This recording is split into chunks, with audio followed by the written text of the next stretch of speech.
పరలోక రాజ్యం దేవుని నీతి న్యాయంతో ముడిపడి ఉంది. పరిశుద్ధాత్మ దేవుడు అందుకే తన జ్ఞానాన్ని, తన ఆలోచనను, తాను ఏది విన్నాడో అది మనకు బోధించడానికి భూమి మీదకి పంపించబడ్డాడు. అవును, ఎప్పుడైనా మీరు పరిశుద్ధాత్మ దేవుణ్ణి, దేవా పరలోక సంగతులు బోధించని అడిగారా?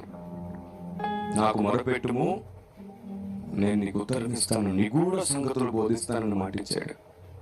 అయితే వరములు అడిగాం లేదా అభిషేకం అడిగాం? మీకు రహస్యం తెలుసా?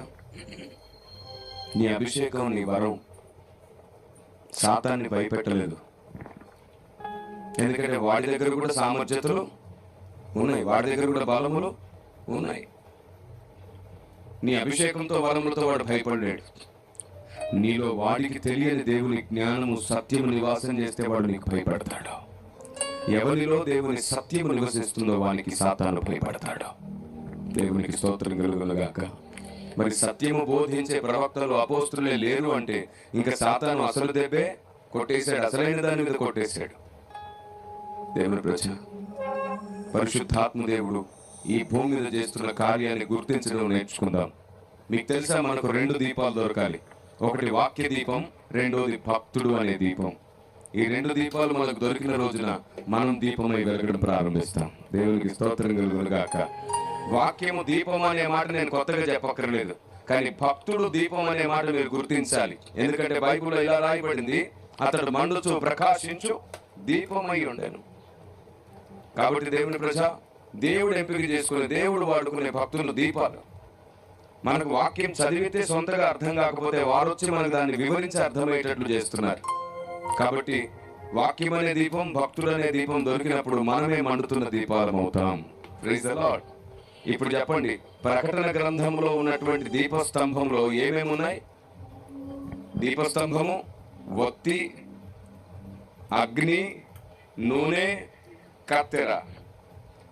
దీపస్తంభం నిరంతరాయంగా మండాలి అంటే ఖచ్చితంగా ఇవి ఉండాలి. ఇప్పుడు నూనె గురించి మాట్లాడుకుందాం. నూనె అంటే ఏమిటో తెలుసా? దేవుని జ్ఞానము. వెరీ గుడ్, దేవుని జ్ఞానము. నూనె అంటే దేవుని జ్ఞానము. దేవుని జ్ఞానము, పైనుండి వచ్చే దేవుని జ్ఞానం. ఎందుకంటే ఇక్కడ రాయబడుతున్న నూనె సామాన్యముగా ఈ లోకంలో దొరికే నూనె కాదు. ఒలివ నూనె అంటే కేవలం ఆనాడు యాజకులు ఆ కాయలను దంచి తీసిన నూనె కాదు. ఇప్పుడు సంఘంకి కావలసినటువంటి నూనె, పైనుండి రావాల్సిన నూనె, అది సువర్ణ తైలము, బంగారు నూనె కావాలి. మీరు చెప్పండి, ఈ భూమి మీద ఎక్కడైనా బంగారు నూనె దొరుకుతుందా? ఈ భూమి మీద ఎక్కడైనా సరే బంగారపు ఒలివ నూనె దొరుకుతుందా? మరి ఎక్కడ దొరుకుతుంది అది? చూడండి, జకరియా గ్రంథంలో, మీరందరూ మీ పరిశుద్ధ గ్రంథాలు తెలిసి జకరియా గ్రంథంలో ఈ మాట ఉంది, చూడండి ఒకసారి. 4వ అధ్యాయం జకరియా గ్రంథం 11 నుండి చూడన్నాను.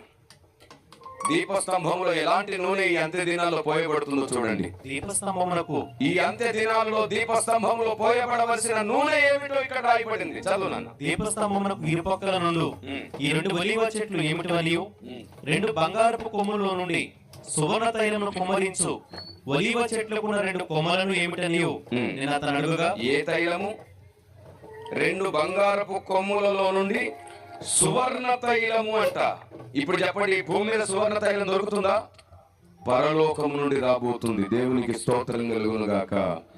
ఈ పరలోకం నుండి వచ్చే సువర్ణ తైలం ఏంటన్నమాట? పరిశుద్ధాత్మ దేవుని వలన కలుగు సర్వసత్యమనే తైలం.